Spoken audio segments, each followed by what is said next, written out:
Tonight, a dire outlook. Countries are urged to conserve fuel as the global energy crisis is labelled the worst in history, while Iran warns of major retaliation in the Strait of Hormuz if the US follows through with its threats. Hello, I'm Jeremy Fernandez. This is ABC News.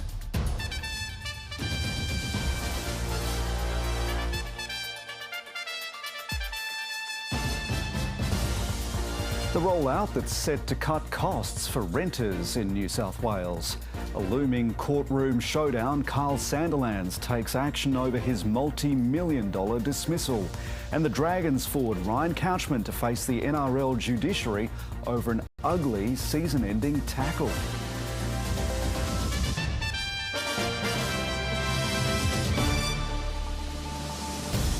The Prime Minister is negotiating with Australia's fuel suppliers overseas to shore up shipments as the Middle East conflict enters its fourth week.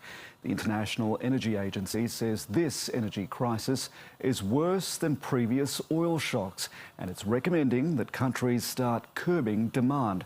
Here's National Affairs correspondent Jane Norman.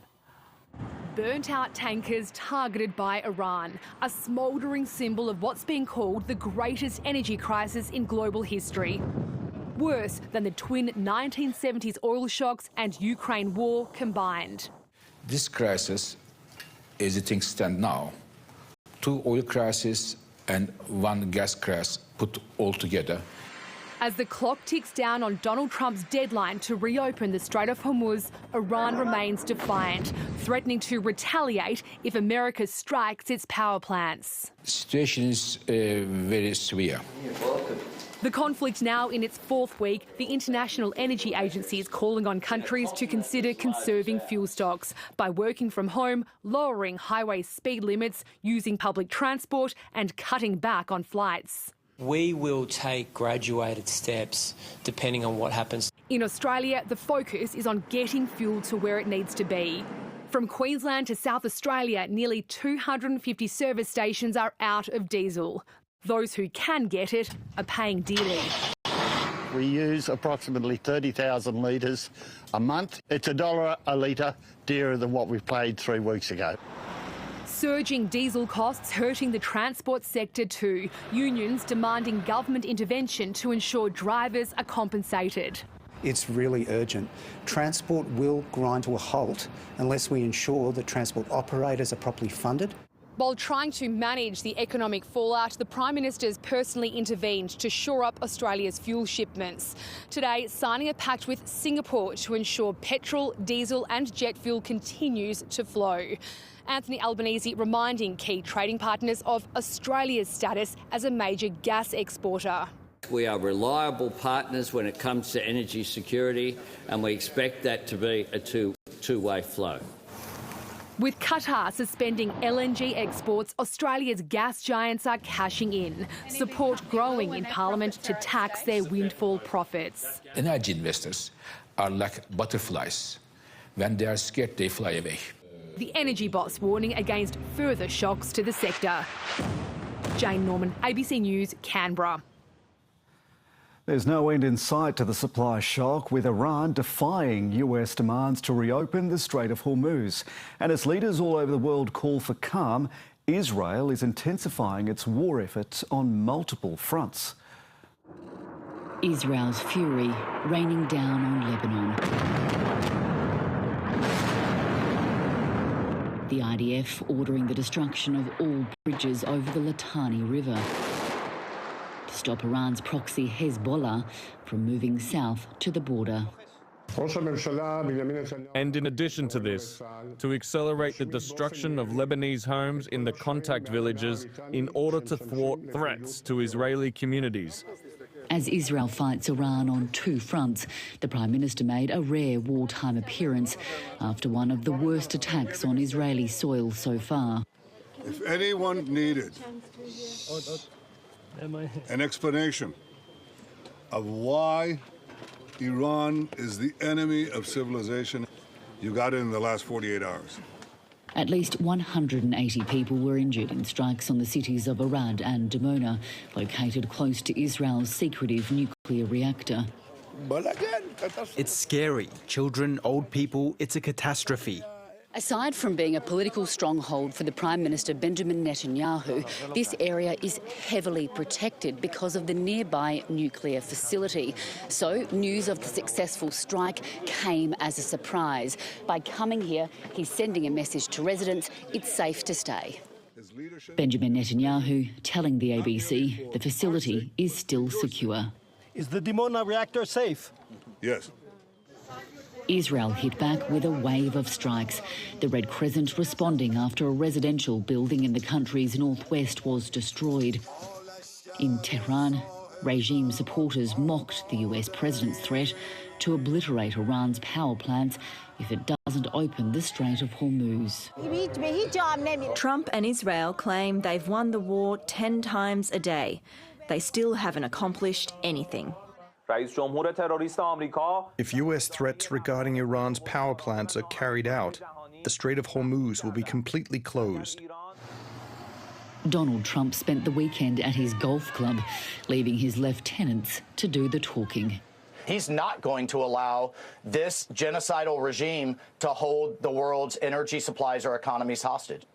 The president's partner in this war saying it will only end once Israel and the US achieve their goals. Catherine Diss, ABC News, Dimona, Israel. The oil supply shock from the war is spilling into every corner of the Australian economy.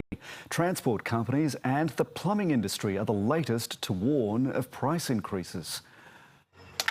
Brick by brick, home building costs are rising as war in the Middle East upends supply chains. Bricks, flashings, concrete, anything that pretty much comes on a truck and needs to be freighted to site has gone up in price due to the fuel. Bradley's suppliers are bringing in fuel surcharges of up to 10%.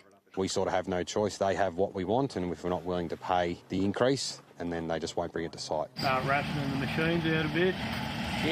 This sand quarry that supplies building sites has brought in a fuel surcharge as it churns through 500 litres of diesel a day. This current scenario feels a lot like COVID again, and we've got this sudden price increase, great deal of uncertainty on supply. There are particular fears about materials that are made from petrochemicals. There is a shortage of key materials that go into things such as our pipes that is having a significant impact for plumbers and for other plastic type materials. With prices rising and home construction times under threat, there are now fears that this situation could make the federal government's home building targets even more unachievable. Master Builders Australia is increasingly concerned about our capacity to deliver 1.2 million homes over 5 years. That was always an aspirational target. As well as delays, there are risks for inflation as the Reserve Bank is already hiking rates. Ultimately, the builders are going to have to allow for these increases, which unfortunately gets passed down to the clients. All of this during an existing housing crisis. Amelia Terzon, ABC News. After years of promises, the state government says it's close to solving one of the biggest headaches for renters. In the coming months, you'll be able to transfer your bond between rental properties, freeing up much-needed cash. Competing for a rental is stressful enough, but finding the money for a new bond before your old one's been returned can really break the bank. To potentially be out of pocket $4,000 while you're waiting for the previous $2,000 to come back into your account is not a position that is accessible to everybody. Smart rental bonds can help. The government's begun an education campaign ahead of the scheme's launch mid-year. A tenant will be able to transfer their existing bond to a new property once they pay a $25 application fee. If their new rental has a higher bond, the tenant will have to pay the difference, but they won't have to find a new lump sum. That saves thousands of dollars not having to pay two bonds at once, on top of removalist costs, on top of cleaning costs. And because the bond's been transferred, if the original landlord claims for damage, it'll be paid by the government, which will then bill the tenant. We only pay if it's agreed. If it's not agreed, renters and landlords go to NCAP. The tenants' union says it's a big win, with one exception. We don't support the $25 charge, particularly for people on lower incomes. The portable bond scheme was one of the Premier's election promises, and 3 years in, it's still not up and running. But given the government will be controlling more than $2 billion worth of bonds, Chris Minns says he won't risk rushing it. We're rolling it out area by area. I mean, we can't afford to get this wrong. Any glitches could mean more stress for more than 2 million renters.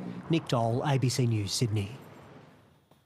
The Sydney radio host Kyle Sandilands has launched legal action against the network that terminated his $100 million contract. Sandilands claims he was wrongfully sacked after an on-air argument with his co-host last month.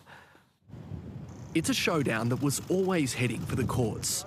Kiss FM owner ARN has confirmed it's being sued by Kyle Sandilands over his sacking after an on-air argument with his co-host Jackie Henderson. Be aware of what's really going on. I am, Kyle. I totally am offended by you saying something like that. Too bad if you are, because that's the reality of what we're dealing with here. ARN says Sandilands' lawyers argue his termination was invalid on the basis they allege that there was no act of serious misconduct or breach of contract. There he will argue, well, look, either implicitly or expressly, I'm here as a shock jock, so there's nothing shocking about what I did. The Kyle and Jackie O show was due to run another 8 years, potentially exposing ARN to tens of millions of dollars. Some experts think unless there's an early settlement, the legal battle could be costly and lengthy. I don't think it would be unreasonable to expect that it could take up to 2 years, but at the end of the day, I really don't think anyone's got the appetite to spend the time and money on this. We haven't had many of these cases actually go to court, these high-profile entertainment type contracts and cases. So if we get a determination, that'll be significant. ARN says it disputes the claims by Sandilands and will defend the legal proceedings. Gavin Coote, ABC News, Sydney.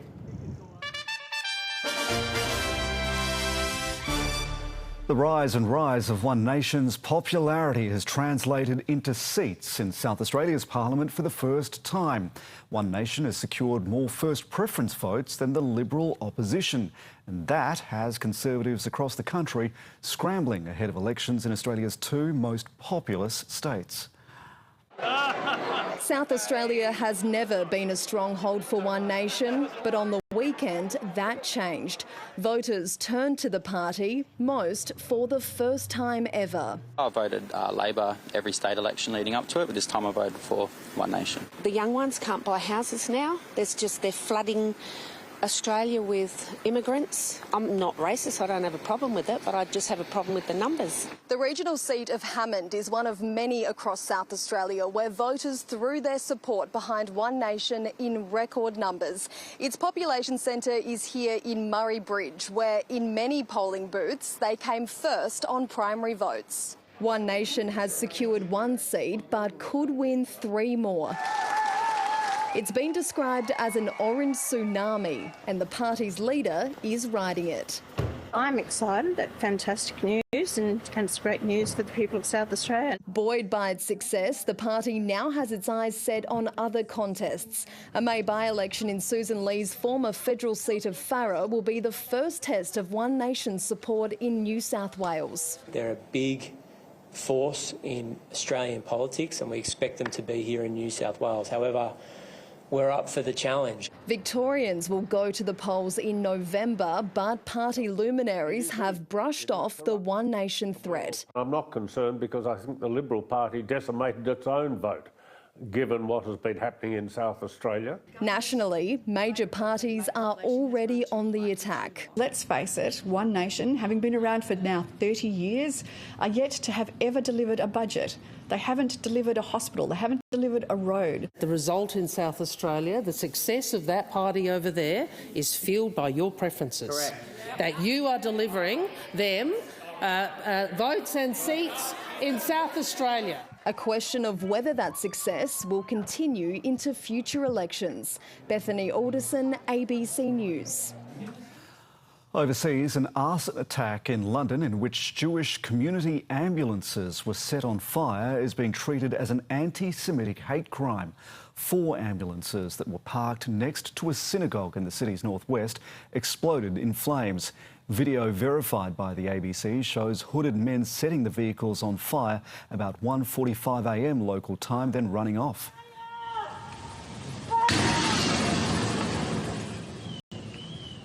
Police in the UK believe the explosions were from gas canisters inside the vehicles. Police are looking for 3 suspects. No arrests have been made. New York's LaGuardia Airport has been shut down after an Air Canada Express plane collided with a service vehicle on the tarmac. The plane that was flying in from Montreal hit a fire truck as it was landing in bad weather. US media is now reporting that the pilot and co-pilot have been killed and that dozens of people have been injured. Footage shows the plane tilted upwards on the tarmac with the cockpit sheared off. The airport has been shut down and flights are being diverted to other airports or sent back to their points of origin. Let's return now to our coverage of the war in Iran. Since the conflict began, at least 20 ships have been attacked in and around the Strait of Hormuz. One of them was a merchant ship from Thailand. It was bombed by Iran as it tried to pass through more than 10 days ago. Asia editor Karishma Vyas has spoken to the family of one of the 3 Thai sailors who were still missing. Safe at last. After spending hours adrift at sea and waiting days to return to Thailand, Kittarot Ponpankan is finally home with his family and 10-year-old son. Just over a week ago, he was one of 20 Thai seamen trapped on the Mayuri Nari cargo ship after it was struck by Iranian projectiles as it tried to cross the Strait of Hormuz. Everyone was scared, but we needed to survive. We tried everything to help each other. I thought about my mum and my son. I was afraid I would not be able to come back. Kittarot is lucky to have survived. Jarinporn Manawan's husband, Kietisak, is one of 3 crewmen still trapped on board. I want him to come back to me alive. I'm praying for a miracle. He must have survived, right? He has to come back alive, right? Jarinporn says when she last spoke to her husband, he told her the entire crew was scared to make the voyage. The vessel's Thai owners, Precious Shipping PCL, did not respond to our request for an interview. But in statements, the company says that they had implemented enhanced security precautions for the ship before it set sail. Without an anchor, the Mayuri Nari is now believed to be drifting into Iranian waters. The Thai government says they're lobbying Tehran to allow a rescue mission, but they've received no guarantees. We still can't reach them. We don't know their fate. That's why we're trying to speed up the rescue operation. Jarinporn says she still has hope. After 30 years, her husband planned to retire this year. He wanted to see his daughter graduate high school. Karishma Vyas, ABC News, Porchai Village, Thailand. Back home, staff at the ABC will go on a 24-hour strike on Wednesday after voting against a pay offer. It'll be the first time in 20 years that ABC staff will walk off the job. 60% of the employees who voted rejected a pay rise of 10% over 3 years. The ABC's Managing Director Hugh Marks says the offer is both sustainable and financially responsible. There will be disruption to programming, but the ABC is planning to continue delivering some services. Turning to finance now, the prices of gold and silver fell heavily today as the war in Iran continued to wreak havoc on global financial markets. Here's Alan Kohler. Well, the people who queued up outside Australia's 2 gold bullion shops in January and February to buy an ounce for $7,000 or more are probably feeling a bit bruised right now, if not bewildered. Isn't gold meant to be a safe haven in times of turmoil like war? Well, yes, except in the second half of last year, gold and silver became speculative assets, which flipped the normal script. And now the war in Iran is causing all speculative items to be sold, including gold and silver. So gold is down 5% today and silver more than 7%. Meanwhile, oil is up about 1%, making it 60% since February the 28th. And on Friday, the International Energy Agency said this is the biggest oil and gas disruption in history. Energy traders said, yeah, we know. Gold and silver miners got absolutely smashed on the share market today. Kingsgate, South Gold, Unico Silver, all spifflicated. Banks also fell and energy stocks went up, of course. Sellers are also rampaging through Asian markets after a weekend of confusion about what America is doing. And the Aussie dollar dipped below 70 US cents because it's seen as a bit of a bet on Asia and gold, among other things. Meanwhile, the 10-year bond yield went above 5% for the first time in 15 years today. Now, bonds are government debt securities that are bought and sold on the market and priced by the interest rate.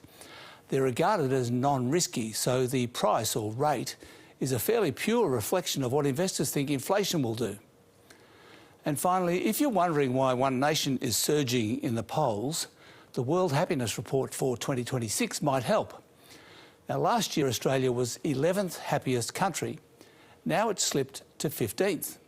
This chart shows the change in happiness rating since 2012, and the big mover up is China. The happiest country, as usual, is Finland, and the unhappiest, by a long way, is Afghanistan, as usual. But Australians and Americans have been getting more and more miserable. And that's finance.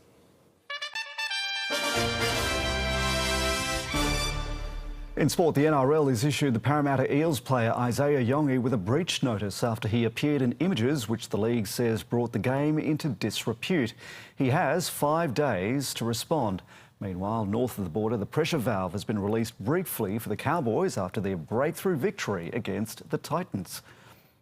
3 matches in, but a winless start to 2026 for new coach Josh Hannay and the Titans. Well, I know they're hurting because they also know that they're making it hard for themselves. So you just address it, you be honest about it, and you work hard. It's a sentiment that's recently been shared in the north until the 30-16 win delivered the circuit breaker. It's good to see the boys smiling again off the back of their effort. Yeah, just proud, I guess, of the way that we held our nerve as a club and a group. Their next challenge, the Storm at home on Saturday night. Tom Chester won't play after the centre accepted a 1-match ban for this high shot on Jaden Campbell. It's a fist across the face. The NRL's judiciary will sit tomorrow night after Dragon Ryan Couchman was directly referred for a hip-drop tackle that ended Jermaine Hopgood's season. The props injury will force the Eels into a reshuffle for Saturday's Battle of the West. A 3-0 start at Penrith now sees them at the front of the premiership market. We haven't even got through March yet, and it's a million miles away at the end of the season. We've been through sort of this before, so just understand we're still trying to get better each week, and understanding that our rivals will all get better as the season goes on. Jessica Stewart, ABC News. The Socceroos have unveiled the new kit they'll wear at the World Cup in North America. The design is a throwback to the well-known 2005 strip, where Australia broke its 32-year World Cup drought. The Socceroos will wear it in friendlies against Cameroon in Sydney on Friday and Curaçao in Melbourne next Tuesday. Attacker Owen Marbil, who plays in Spain, is back in the squad for the first time in nearly 2 years. I was just grateful, to be honest, to get called up again and to be among it again.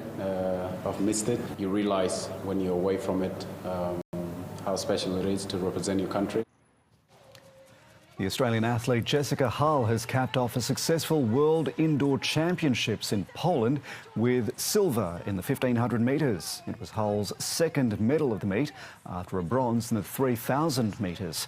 Australian Adam Spencer finished strongly to claim a surprise bronze in the men's 1500 metres. It's his first global medal.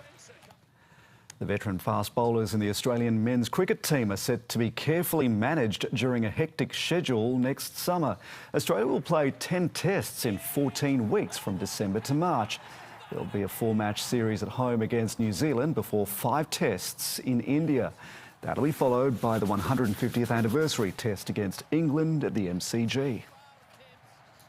There'll be some challenges. There's some short turnarounds inside the New Zealand test series. We then go to India. So I think it will highlight the importance of high-quality planning, management of players. That won't please everybody, but that's part of the challenge of modern-day cricket. It's a story for the ages. The 15-year-old no-name jockey from the bush riding a rank outsider to Melbourne Club glory. It happened 78 years ago, and now the story of Birchip's favourite son has been immortalised in a huge mural on the Silo Art Trail in Western Victoria. They say there were about 100,000 people at Flemington Racecourse to see this year's Melbourne Cup. It's 1948 and a tired old chestnut gelding named Rimfire and its young apprentice jockey are duelling down Flemington's famed straight in the Melbourne Cup. And many must have thought Thompson was going to bring Dark Man in front of Ray Neville, the 16-year-old apprentice riding Rimfire. In fact, Ray Neville was still 15 years old when he raced into the record books in the Cup's first ever photo finish. Victory went to the 66-1 chance Rimfire. His riding career ended soon after, but in his hometown of Birchip, his story has been given a new life. This has always been talked about in Birchip, the feat of young Ray Neville at that age. Ray Neville took up carpentry and settled in Birchip, where he married his wife June and raised a family. I'm one of his daughters, one of his many children. He had 8. Rosie Neville has heard the story all her life. She says Ray didn't even know he was riding Rimfire until the morning of the Cup. But the grin on his face just says it all, doesn't it? Yeah, definitely. Look what I've done. He passed away in 2008, but it was a local legend that caught the attention of artist Kyle Tawney. Yeah, this is hugely significant to particularly Birchip. I know Dad's probably up there thinking, oh, what's all the fuss about? But he would be absolutely stoked. And he's now the newest edition of Victoria's ever-growing Silo Art Trail. Yeah, this is definitely the biggest I've ever done, yep. It's amazing what a country kid can do. A pint-sized hero, now larger than life. Tamara Clark, ABC News, Birchip. Let's take a look at the weather now. And Tom, we've had some heavy downpours continuing around Sydney today. Yeah, Jeremy, it was another day of contrast. Blue skies 1 minute and rain the next. And occasionally both have occurred together. Some intense sun showers during the past few days. Another result of this combination is rainbows, although only the very top of this bow was observable on the harbour due to the sun's high angle. The city's low of 19 was 2 above average and the high was 27. That was also 2 above. Bellambi and Terry Hills hit 25, most of the west hit 27 and the top of the mountains 19. The top rain since 9 a.m. has been 19 millimetres at Penrith, followed by 16 millimetres at Hornsby. And across the past week, parts of the coast have received more than 50 millimetres of rain, along with the higher snowy mountains. Minimums were slightly up on the average in most regions. The state's low was 6 at Perisher. Maximums were within 4 degrees of the average in every town. The state's high was 34 at Ivanhoe. Now, on the satellite, areas of cloud continue to form in the east as humid air interacts with waves of colder air aloft. While to the north, ex-tropical cyclone Narelle is now tracking over the North Kimberley. On the chart tomorrow, well, there's no major weather systems around New South Wales, although some showers and the odd storm will continue in the east. To the north, though, Narelle's journey is far from over. The storm will re-strengthen off the WA north coast during the coming days, then make a left-hand turn on Friday, and it's likely we'll see a third coastal crossing on the country's west coast at the weekend. And that would be the first triple-hit cyclone in 21 years. Around the country tomorrow, a shower or two for Melbourne, showers for Hobart, warm and sunny for Adelaide and Perth. For the northeast, there's a high chance of showers for the north, grading to a medium risk for the southern mid-north coast, only a slight chance for the Hunter. Also a possible storm for the northern rivers coastline, 27 in Byron Bay. For the southeast, a slight chance of a shower for the coast in the eastern ranges and a dry day further west. Also the slight risk of a storm for the south coast and the snowy mountains. To the west, a mostly sunny day ahead, dropping to the high teens overnight and maximums in the low 30s for most locations. On the waters, winds from 15 to 25 knots and seas from 1 to 2 metres. Sydney's water temperature is still nice and warm at 24 degrees. And the city can expect a partly cloudy day. There's a medium chance of showers, most likely in the morning and the early afternoon. Light winds becoming easterly up to 20 kilometres per hour. Temperature range of 20 to 27 for the city, same as today. Tops of 25 on the coast, along with Gosford, and 27 for most of the west. The sun will rise at 7 o'clock and set at 3 minutes past 7. And ahead for the city, mostly sunny Wednesday with a high of 27, although there is still the slight risk of a shower. Then warming to 29 on Thursday with a high chance of late showers and storms as a cold front arrives. Then dropping to 21 behind that front on Friday with further showers, and then showers should ease as we move into the weekend. And for the west, Wednesday 29 and mostly sunny, a warm 31 degrees on Thursday ahead of a late thundery change, then dropping to just 20 on Friday with a high chance of showers. but hopefully those showers will clear up through the weekend, although a touch of autumn in the air, minimums falling below 15. Jeremy. Tom, thank you. That's the latest from the ABC News team. Thanks for your company. Sarah Ferguson is coming up next for you with 7:30.